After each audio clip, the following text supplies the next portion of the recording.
பள்ளிக்கு செல்வதை தவிர்க்க வயிற்று வலி, காய்ச்சல் என்பதையே அதிகபட்ச பொய்யாக நம்மில் பலர் கூறியிருப்போம். ஆனால் நீலகிரியில் தனது காதல் விவகாரத்தை மறைக்கவும் பள்ளிக்கு செல்வதை தவிர்க்கவும் 12ஆம் வகுப்பு மாணவி கூறிய பொய் காவல்துறையையே விழிப்பிடுங்க வைத்துள்ளது.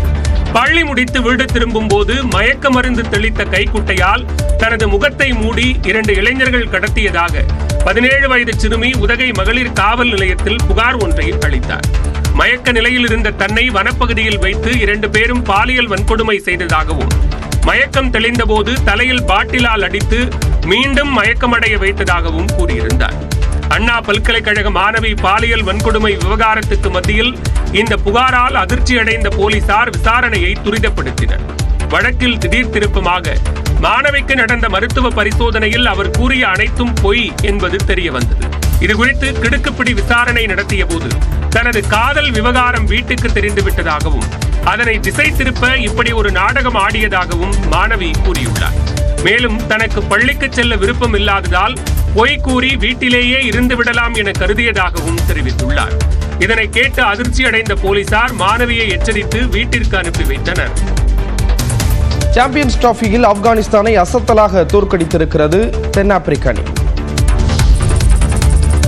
சாம்பியன்ஸ் கோப்பை கிரிக்கெட் போட்டியின் லீக் ஆட்டத்தில் ஆப்கானிஸ்தானை 107 ரன்கள் வித்தியாசத்தில் வீழ்த்தி தென்னாப்பிரிக்கா அபார வெற்றி பெற்றுள்ளது. 9வது சாம்பியன்ஸ் கோப்பை கிரிக்கெட் போட்டி பாகிஸ்தான் மற்றும் துபாயில் நடைபெறுகிறது. கராச்சியில் நடைபெற்ற 3வது லீக் ஆட்டத்தில் தென்னாப்பிரிக்கா ஆப்கானிஸ்தான் அணிகள் மோதின. டாஸ் வென்று தென்னாப்பிரிக்கா பேட்டிங்கை தொடங்கியது. தொடக்க வீரரான டோனி ஜி ஜோர்ஜி 11 ரன்களில் அவுட் ஆனாலும் ரியான் ரிக்கல்டனுடன் ஜோடி சேர்ந்த பவுமா 58 ரன்களும் ரிக்கல்டன் 103 ரன்களும் குவித்தனர். 50 ஓவர்கள் முடிவில் தென்னாப்பிரிக்க அணி 6 விக்கெட்டுகளை இழந்து 315 ரன்கள் குவித்தது. 316 ரன்கள் எடுத்தால் வெற்றி என்ற இலக்குடன் களமிறங்கிய ஆப்கானிஸ்தான் வீரர்கள் தென்னாப்பிரிக்காவின் பந்துவீச்சை சமாளிக்க முடியாமல் விக்கெட்டுகளை இழந்தனர். இதனால் ஆப்கானிஸ்தான் அணி 43.3 ஓவர்களில் அனைத்து விக்கெட்டுகளையும் இழந்து 208 ரன்கள் மட்டுமே எடுத்தது. அதிகபட்சமாக ரஹமது ஷா 90 ரன்கள் எடுத்தார். இதன் மூலமாக 107 ரன்கள் வித்தியாசத்தில் தென்னாப்பிரிக்கா அபார வெற்றி பெற்றது. மத்திய அரசின் மொழி திணிப்புக்கு எதிராக தமிழ்நாட்டில் பெரிய போராட்டத்தை திமுக அறிவிக்க வேண்டும் என்று சிபிஎம் மாநில செயலாளர் சண்முகம் வலியுறுத்தியுள்ளார். கோவை ராஜவீதியில் நடைபெற்ற பொதுக்கூட்டத்தில் பேசிய அவர், மத்திய அரசு தமிழ்நாடு அரசுடன் ஒரு மூர்க்கத்தனமான மோதலுக்கு தயாராகி கொண்டிருப்பதாக கூறினார்.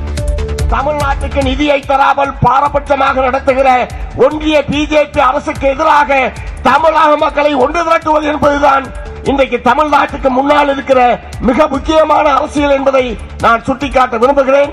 அந்த வகையில் திராவிட முன்னேற்ற கழகம் போராட்டத்திற்கு முன்வர வேண்டும் என்று மார்க்சிஸ்ட் கம்யூனிஸ்ட் கட்சியின் சார்பில் நான் உங்களை எல்லாம் திராவிட முன்னேற்ற கழகத்தை மெத்த பணியோடு கேட்டுக்கொள்ள விரும்புகிறேன். இந்நிலையில் திருச்சியில் செய்தியாளர்களிடம் பேசிய மதிமுக தலைமை கழக செயலாளர் துரை வைகோ, இந்தியாவுக்கு ஆங்கில மொழி தேவையில்லை என பாஜக தலைவர்கள் வடமாநிலங்களில் பிரச்சாரம் செய்து வருவதாக கூறினார். அமித்ஷா முதற்கொண்டு அவங்க பாஜக தலைவர்கள் ஆங்கிலம் கூடாதுன்னு சொல்றாங்க. அது நல்லதா கெட்டதா? அப்படி சொல்றாங்களே பாஜக எத்தனை பேர் இங்கிலீஷ் ஹிந்தி மீடியம்ல படிக்கிறாங்க? எல்லாமே இங்கிலீஷ் மீடியம் தான் படிக்கிறாங்க பசங்க. அவங்க பெரிய தலைவருடைய பசங்க எல்லாமே. மொழி விவகாரத்திலும் கல்வி விவகாரத்திலும் அரசியல் செய்து வருவதை பாஜகவினர் கைவிட வேண்டும் என்றும் கருத்து தெரிவித்தார்.